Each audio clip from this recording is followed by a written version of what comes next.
مفتی صاحب کے YouTube channel کو سبسکرائب کیجیے، مفتی عطاء الرحمن قاسمی۔ بسم اللہ الرحمن الرحیم۔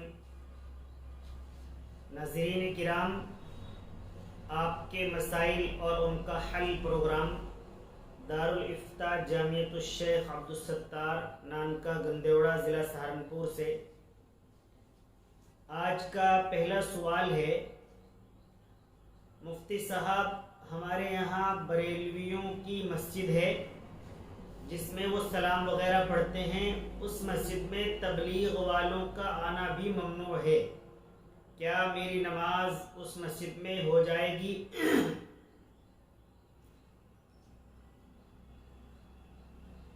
دیکھیے، اگر کوئی دوسری مسجد موجود ہو اور اس مسجد کے اندر متبع سنت امام ہو تو آپ کو اس مسجد میں جا کر نماز ادا کرنی چاہیے۔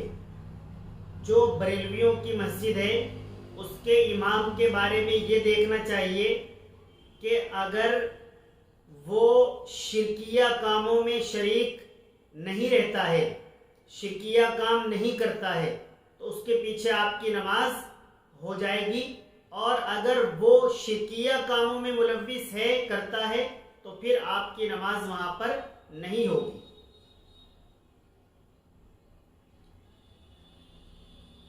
مفتی صاحب، کیا شرابی کے ہاتھ کا کھانا پکا ہوا جائز ہے؟ اگر شرابی برتنوں کو صاف رکھتا ہے، صاف صفائی کا خیال رکھتا ہے اور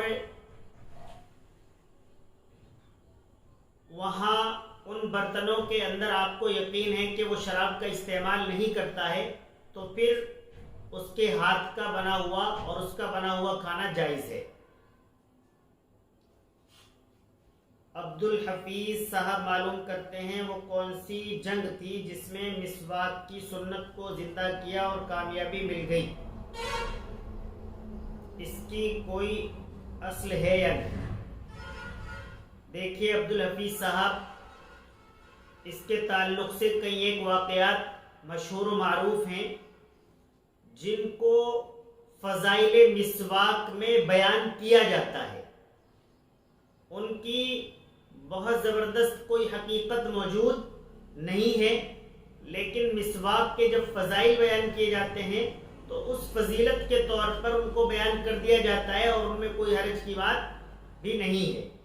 اس میں بہت سارے واقعات ہیں، الگ الگ مقامات اور الگ الگ ناموں کے ساتھ بیان کیے گئے ہیں کہ کوئی جنگ تھی، اس جنگ کے اندر کسی قلعے کا محاصرہ کیا ہوا تھا، اس محاصرے کے درمیان وہ قلعہ فتح نہیں ہو پا رہا تھا، تو غور کیا گیا کہ کیا ایسا کام ہے جو ہم سے چھوٹ رہا ہے جس کی وجہ سے مددیں نہیں آ رہی ہیں۔ تو ذہن کے اندر یہ بات آئی کہ شاید ہم لوگوں نے مسواک کی سنت کو چھوڑا ہوا ہے، تو امیر لشکر نے خود بھی مسواک کی اور تمام لشکر کے لوگوں کو کہا کہ مسواک کی سنت کو زندہ کریں۔ تمام لوگ صبح اٹھ کر مسواک کر رہے تھے تو قلعے سے دشمن نے دیکھا کہ تمام جو فوج آئی ہوئی ہے سب لکڑی چبا رہے ہیں یا اپنے دانتوں کو تیز کر رہے ہیں، تو ان کے دل پر ایک دہشت اور خوف طاری ہوا کہ اب یہ قلعہ فتح کرنے کے بعد ہم سب کو اسی طریقے پر چبا جائیں گے۔ وہ اپنے بادشاہ سے، اس قلعے کے نگراں سے انہوں نے ملاقات کی اور بتایا کہ اس طرح کا معاملہ ہے۔ اس نے کہا کہ جاؤ بھائی ان سے صلح کر لو۔ وہ آئے اور آ کر کہنے لگے کہ بھائی آپ یہ بتائیے آپ ہم سے کیا چاہتے ہیں؟ مال و دولت چاہتے ہیں، اقتدار چاہتے ہیں، کیا چاہتے ہیں؟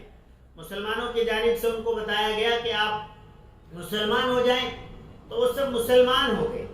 تو معلوم ہوا کہ مسواک کی سنت زندہ کرنے سے قلعہ بھی فتح ہوا اور ایک بڑی تعداد میں لوگ مسلمان بھی ہو گئے۔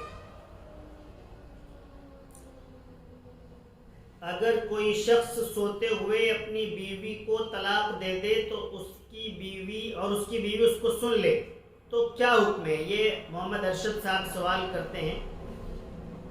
اصل میں کوئی بچہ ہو یا مجنون پاگل دیوانہ ہو یا سویا ہوا شخص ہو، ان تینوں لوگوں کو شریعت نے مرفوع القلم کہا ہے۔ اگر بہت زیادہ سونے کی حالت میں طلاق دی ہے تو وہ طلاق واقع نہیں ہو۔ محمد شاہ زیب کولکی سے معلوم کرتے ہیں عدت کا وقت کب سے شروع ہوتا ہے؟ عدت کا وقت شوہر کے انتقال کے مان بعد شروع ہو جاتا ہے، شوہر کے انتقال کے ساتھ ساتھ شروع ہو جاتا ہے۔ کبھی کبھی ایسا ہوتا ہے کہ کوئی شخص ڈوب گیا، وہ 2-3 روز بعد ملا، تو اس کا مطلب یہ نہیں ہے کہ جس دن وہ ملا ہے یا جس دن اس کی تدفین ہو رہی ہے تب سے وہ عدت کا وقت شروع ہوگا۔ کبھی ایسا ہوتا ہے کوئی آدمی ودیش میں انتقال کر گیا، 1-2 دن بعد وہاں سے اس کی میت آئی ہے، تو جب سے انتقال ہوا ہے تب سے ہی عدت کا وقت شروع ہو جائے گا۔ حافظ سعید نائی نگلا مظفر نگر سے معلوم کرتے ہیں 12 ربیع الاول میں نکاح کرنا کیسا ہے؟ 12 ربیع الاول میں نکاح کرنے میں کوئی حرج کی بات نہیں ہے، اس میں کوئی بھی معاملہ نہیں ہے۔ مفتی صاحب، قرآن خوانی کے لیے طلباء کو مدارس کے گھر یا دکان میں بلانا، پھر ناشتہ وغیرہ کا انتظام کرنا، یہ سب کیسا ہے؟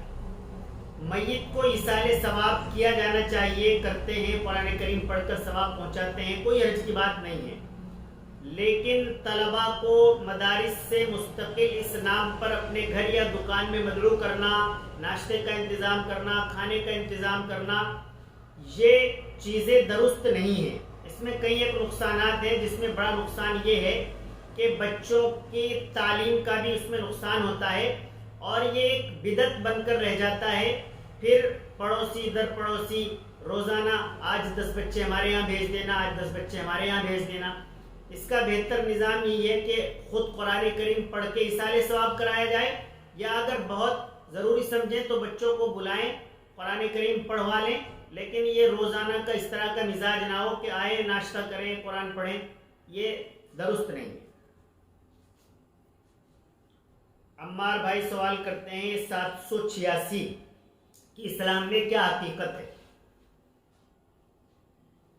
786 یہ جو علم الاعداد ہے اس کے اعتبار سے یہ بسم اللہ الرحمن الرحیم کے نمبرات نکل کر آتے ہیں تو 786 بن جاتا ہے، یہاں تک تو صحیح ہے۔ لیکن جہاں پر بسم اللہ الرحمن الرحیم لکھنا ہے اس کی جگہ پر 786 لکھ کر آپ وہی ثواب حاصل کرنا چاہتے ہو تو یہ نہیں ہو پائے گا۔ اس طرح کی اس کی کوئی حقیقت نہیں ہے۔ جہاں بسم اللہ بسمی تعالی بسم اللہ الرحمن الرحیم لکھا جائے گا اس کی وہ اپنی حیثیت ہوگی۔ البتہ یہ ہے کہ ضرورت کے مطابق اگر آپ نے کہیں لکھ بھی دیا ہے تو اس میں کوئی حرج کی بات نہیں ہے۔ محمد فراز شاہی سے معلوم کرتے ہیں مردوں کے لیے کالا کپڑا پہننا کیسا ہے؟ سیاہ لباس کے بارے میں جائز ہے، پہن سکتے ہیں، لیکن شیعوں کے ساتھ محرم کے موقع پر مستقل کپڑے بنوا کر پہننا یہ جائز نہیں۔ اور صحیح بات اس میں یہ ہے کہ اللہ کے نبی صلی اللہ علیہ وسلم نے سفید کپڑوں کو پسند فرمایا ہے، وہی پہننے چاہیے۔